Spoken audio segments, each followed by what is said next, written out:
Planegea, the first and wildest of all worlds. Primordial fantasy, a setting where you must eat or be eaten. Your armor crafted from feathers and fur, your weapons bone and stone. In fact, that bone axe might be the most important possession you own. It is the only thing that stands between you and massive predators. Hello everybody, Jordan here, the PH is silent, and this is the continuation of the prehistoric fantasy setting for 5e called Planegea.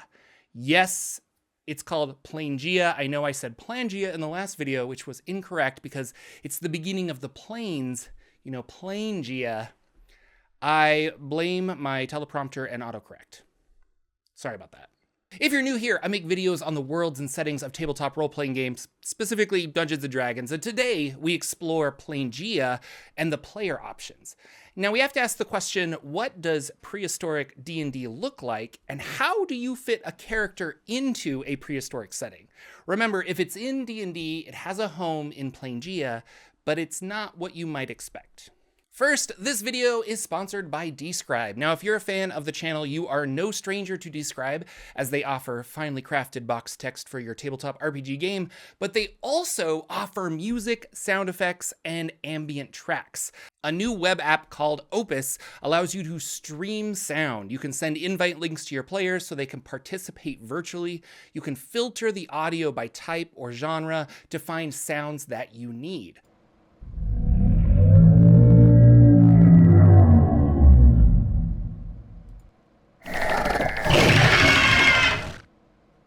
All of the audio is tagged to assist with searches. Now there are playlists available for use, or you can create your own for custom auditory adventure during your game. So please check out Describe's Opus today by visiting describe.com/Jordan with a PH in the middle, or by clicking the link in the description. And thank you again, Describe. If you're playing a character in Planegea, you are encouraged to think of the character's upbringing. What is your character's story? When was the first time they encountered a god? What was that like? When did they first witness death growing up?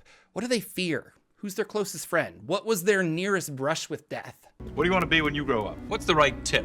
Have you called a plumber to your home lately? They're great questions, and each of those actually comes with random tables to assist players, because Planegea really benefits from a session 0 where all of the players can get together and build characters together, form relationships, form a history. Now, this is what I did at my table. Everyone showed up with a few ideas in mind, and then we fine-tuned those ideas to work with the backgrounds and to work with each other. Now, some optional rules are presented with Planegea that I have been enjoying. The first is Weapon Shatter. Now, if you land an attack, you can push all of your might into that attack and force it to become a critical. Your weapon is destroyed in the process, but depending on the moment, it creates a very cinematic attack. Second is Raw Magic. Here, you may take on a level of exhaustion to cast a spell that you do not have prepared, or a spell that you do not have slots for. The higher level the spell, the higher the exhaustion mechanic, and my players haven't utilized this yet, but I love the idea of pushing yourself so hard that you could potentially die. And finally, the third option is Blood Offering. So you may spill blood in the form of rolling hit dice and taking the damage, and in turn you could gain advantage on a spell check or potentially push a spell one level higher than what you are currently casting. Now, these are obviously powerful, and they shouldn't be used for every game, but in 5e, players are already powerful. So for Planegea, the risk-reward of each of those kind of feels at home for me. Kinships is what Planegea calls races in this setting, and the book has a few custom races, but mostly offers rules on how to integrate existing 5e races into Planegea. So tieflings, for example, are called godmarked, as they have been changed by the gods in some way. The custom races are the tree people Dreus, the half-ooze people, the Sauron dinosaur people, and the luminescent starlings. So half-oozes are interesting. They're created when a young ooze bonds with a humanoid creature that was sleeping or captured. It's not a willing thing from what I understand. The ooze enters the mortal's ears, nose, or mouth, and when the creature wakes up, they are seemingly a new type of half-humanoid creature. Someone born from darkness, but like all, they're trying to survive in a savage world. The classes in Planegea are reimagined to fit into the setting. Monks are called ascetics. Now, an ascetic is someone who practices self-discipline and abstination of indulgence. They strain their bodies to unlock new physical and mental powers. Barbarians, well, they're barbarians. They fit in pretty well already. Bards are known as chanters, as they tell stories and songs of clans and heroes. Druids are outcasts here. They're unwelcome in most places. They're isolationists because the gods hate them. See, Druids sap a god's power by taking it directly from nature. The god will see them as a parasite, a god leech. So Druids, they're not necessarily evil or bad in Planegea, but most clans who worship a local god will be told to attack Druids by said god. Orc clans who traditionally go against the gods would potentially have many Druids. Now, fighters are pretty straightforward. They fight. Paladins are known as guardians who swear an oath to accomplish a specific goal or uphold an ideal. Rangers have a natural connection to the wilderness, and they have the ability to survive in the untamed lands. Now, their magic, much like Druids, is taken from nature, but the gods see it more as a skimming off of magic from the top rather than full-on theft. Rogues are known as scavengers. They are silent hunters, preying on weak moments to gain major advantages. They survive in the shadows. Clerics are known as shamans and are usually the divine connection between a clan and a god. And gods have limited influence within Planegea, and the shamans help spread that influence. So when a shaman travels, they might lose contact with their god at home and have to find a similar god in a new location, honoring the gods through ritual to draw divine power nearby. Sorcerers, I feel, are made for Planegea, primordial magic in a mortal's blood that grants elemental power. Wizards are known as spellskins. So wizards are difficult because there is no writing, so how would spellbooks work? And in this case, magic is done through shapes and runes, and once a spell is understood, a spellskin can copy that spell formula to their body as a tattoo. A powerful spellskin will be covered in magical tattoos detailing the magic that they have access to. I love the idea of defeating an evil spellskin within the world and bringing his body back to the clan for further spell research. And at last, warlocks. So the gods are not the only creatures willing to grant power. There are shadowy places full of infernal creatures that haunt Planegea. They are often willing to bestow some power to a mortal in exchange for them to become a sort of emissary. Now, in the book, the monk has a custom subclass known as the Way of Abnegation Aesthetic. You condition your body to take less damage and require less resources. It's kind of like a tanking monk. The barbarian has a path in here called Path of the Far Striker, where you're able to throw all weapons. All weapons get a ranged attack, so you can just kind of far strike. The sorcerer has a subclass called Dream of Sorcery, and it is a connection to the dreamlike world of Nod, which I haven't spoken about yet, but it's kind of like the Feywild Shadowfell combined and is known as Nod. With this subclass, you actually imbue others with the fate that you have found out about within your dreams. And there is the Dark Forest Warlock, which is an ancient spirit deep in the heart of the forest. You've made a pact with it in some way. This is almost a very druid-like subclass for the warlock. You gain abilities of the forest. And there are a lot of new eldritch invocations that all kind of involve nature with like vines and things like that. Now, the subclasses in Planegea are fine, and I think that most 5e books, in order to be marketable, think that they have to include subclasses. I don't know, it's just something that they have to do. Like, everybody includes them, but a lot of times I'm like, does this even really work or fit? But with all of the different subclasses, I think it would be a lot easier to kind of skim the whole that you have, go look at your library, and find those that have a natural fit within Planegea.